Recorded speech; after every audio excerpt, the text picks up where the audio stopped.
नमस्कार दोस्तों, यह कहानी 1938 की है। कैरेली नाम का आदमी हंगेरियन आर्मी में था। वो उस कंट्री का बेस्ट पिस्टल शूटर था। उस कंट्री में जितने भी नेशनल चैंपियनशिप हुई थी वह जीत चुका था और ऑलमोस्ट सबको पता था कि 1940 में जो ओलंपिक होने वाले हैं उस ओलंपिक में गोल्ड मेडल कैरेली को ही मिलने वाला है। उसने सालों से ट्रेनिंग कर रखी थी। उसका एक ही सपना था, एक ही फोकस था कि इस हाथ को दुनिया का बेस्ट शूटिंग हैंड बनाना है। वह कामयाब भी हो जाता अगर सिर्फ अंतर 2 साल का ना होता। 1938 में आर्मी का एक कैंप चल रहा था। चूंकि वह आर्मी में था तो उसके साथ एक एक्सीडेंट हो गया। उसे उसके हाथ से एक गोल्ड मेडल जो जीतना था उस हाथ में ग्रेनेड फट गया और वो हाथ चला गया। जो उसका सपना था, जो उसका फोकस था, सब खत्म हो गया। उसके पास सिर्फ 2 रास्ते थे। एक रास्ता था कि वो बाकी के सारी जिंदगी छुप कर कहीं रोता रहे, कहीं जाकर के बैठ जाए, और दूसरा रास्ता था कि अपने गोल को जो उसने सेट कर रखा था उसे पकड़ कर रखे। उसने फोकस उस पर नहीं किया जो उसके साथ नहीं था, उसका दायां हाथ चला गया था। उसने फोकस किया उस पर जो उसके पास था, ओनली लेफ्ट हैंड। उसने फोकस किया उस पर जो उसके पास था और वह था उसका लेफ्ट हैंड। एक ऐसा हाथ जो उससे लिख नहीं सकता था। 1 महीने तक हॉस्पिटल में इलाज चलता रहा। ठीक 1 महीने बाद उसने अपनी ट्रेनिंग शुरू कर दी। ट्रेनिंग के 1 साल बाद यानी 1938 में वापस आया। नेशनल चैंपियनशिप हो रही थी हंगरी में। बाकी के बहुत सारे पिस्टल शूटर वहां पर उपस्थित थे। उन्होंने आकर उसको कांग्रेचुलेट किया कि ये होता है स्पोर्ट्समैनशिप, ये होता है जज्बा।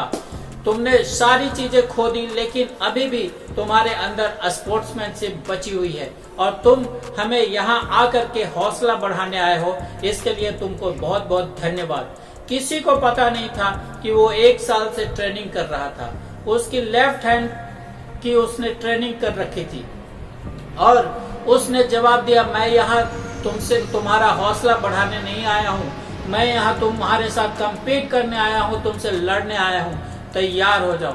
और कंपटीशन हुआ। बाकी सब वहाँ कंपीट कर रहे थे अपने बेस्ट हैंड से और ये कंपीट कर रहा था अपने सिंगल ओनली हैंड से।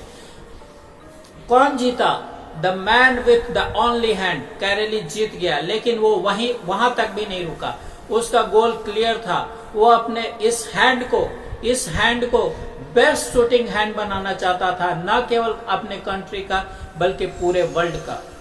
उसने अपना सारा का सारा फोकस उठाकर रखा 1940 पे, जब ओलंपिक होने वाले थे। लेकिन 1940 का ओलंपिक कैंसिल हो गया वर्ल्ड वार की वजह से।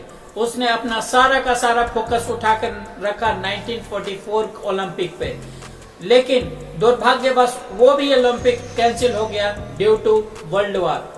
उसने अपना सारा फोकस उठाकर डाला 1948 के ओलंपिक पे। 1938 में उसकी एज थी 28 ईयर और 1948 में उसकी एज हो चुकी थी 38 ईयर। और यंगस्टर प्लेयर जो आते हैं निकल करके, उनसे compete करना बड़ा मुश्किल हो जाता है। लेकिन मुश्किल का नाम वो उसके डिक्शनरी में था ही नहीं।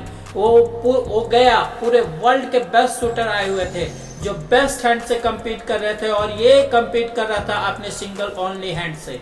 और कौन जीता? The man with only hand. लेकिन वो तब भी नहीं रुका। 1952 में ओलंपिक दोबारा कंपीट किया और इस बार भी गोल्ड मेडल जीता। और वो जीतने वाला कौन था? कैरेली। 4 साल बाद दोबारा से पूरी की पूरी हिस्ट्री को बदल कर रख दिया उसने ओलंपिक को। इस पार्टिकुलर कंपटीशन में इससे पहले किसी भी एथलीट ने 2 गोल्ड मेडल नहीं जीते थे। दोस्तों, आप किसी लूजर के पास चले जाइए, उसके पास एक लिस्ट होगी बहानों की कि मैं इस वजह से अपनी जिंदगी में फेल हो गया, मैं अपनी लाइफ में इस वजह से नहीं कर पाया। एक लंबी लिस्ट होगी।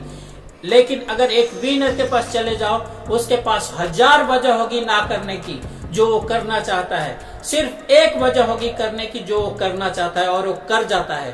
दोस्तों, अगर ये वीडियो आपको पसंद है तो काइंडली इसको सब्सक्राइब कीजिए, लाइक कीजिए और शेयर करना ना भूलिए। तब तक के लिए धन्यवाद। अगले वीडियो में एक नई इंफॉर्मेशन के साथ, एक नई कहानी के साथ मैं उपस्थित होऊंगा। तब तक के लिए धन्यवाद।